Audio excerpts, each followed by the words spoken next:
నమస్కారం కృష్ణారావు గారు. ఐవీఆర్ టాక్స్కి పునఃస్వాగతం.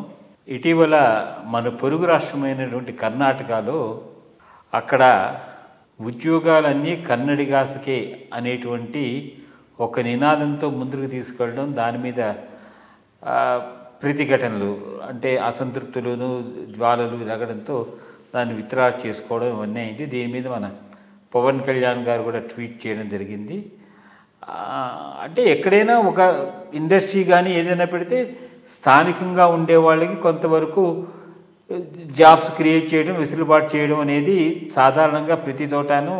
ఎందుకంటే మన కియా పరిశ్రమ కూడా అనంతపూర్లో చేసినప్పుడు అదే అండర్స్టాండింగ్తో ఎవరైతే స్థాపిస్తున్నారో వాళ్ళకి అందరికీ అంటే ఈ నాణ్యత దాన్ని బట్టి వాళ్ళు ఇండస్ట్రీ కూడా రన్ చేసుకోవాలంటే they should have a base technical expertise. ఇది లేకపోతే ఎవరిని పడితే వాళ్ళని పెట్టుకోలేరు కదా. సో బట్ ఇట్లాంటివి తీసుకురావడం సబబా, ఎంతవరకు సమన్యాయం చేయాలి, ఎంతవరకు ఈ అంటే రాజకీయ నాయకులు కూడాను దీంట్లో కనుక వేలు పెడితే ఇండస్ట్రీ సర్వైవల్ ఉంటుందా, అసలు ఇది ఏ విధంగా ముందుకు పోతుందనే దాని మీద మీ యొక్క అభిప్రాయం? ఒకటి, ఇది కాంగ్రెస్ రేపు ఎప్పుడైనా ప్రభుత్వంలోకి వస్తే ఎటువంటి డేంజరస్ ఎజెండాతో దేశాన్ని నడపబోతుంది అనే దానికి వచ్చిన ఎగ్జాంపుల్ కర్ణాటకలో జరిగింది. ఇది కాంగ్రెస్ ప్రాంతీయ పార్టీ కాదు, జాతీయ పార్టీ. ఇటువంటి మేజర్ డెసిషన్స్ ఏవైనా ఉంటే సెంట్రల్ లెవెల్లో తీసుకోవాల్సిన డెసిషన్. మరి చీఫ్ మినిస్టర్ దీన్ని అనౌన్స్ చేశారంటే దీనికి గ్రీన్ సిగ్నల్ రాహుల్ గాంధీ గారి నుంచి ఉందా, కాంగ్రెస్ వర్కింగ్ కమిటీ నుంచి ఉందా?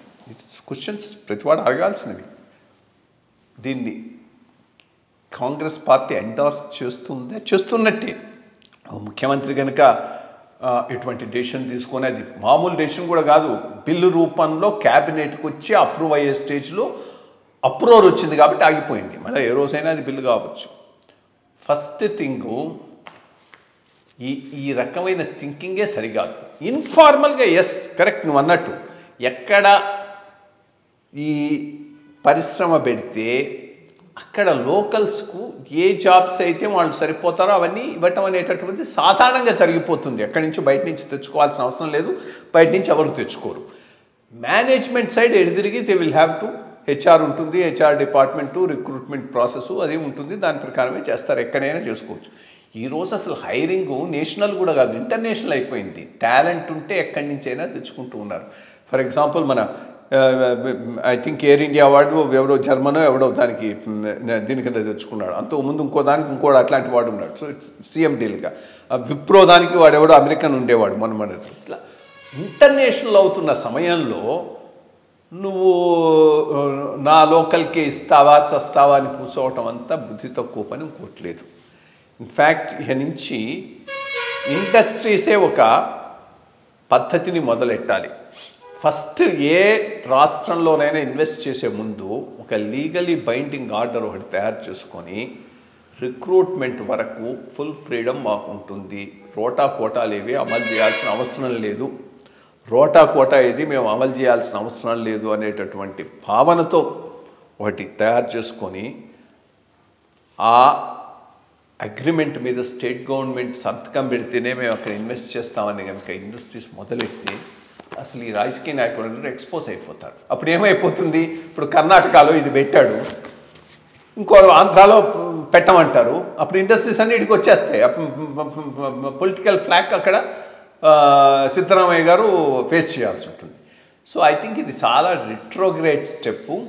ఇటువంటి ఫోర్సెస్ గట్టిగా వర్క్ చేస్తున్నాయి. ఇది ఒక వార్నింగ్. కాంగ్రెస్ రేపు సెంట్రల్ గవర్నమెంట్లో ప్రభుత్వంలోకి వస్తే ఎటువంటి పరిస్థితులు దేశం మీద ఉండాలనే దానికి ఇది ఒక వార్నింగు.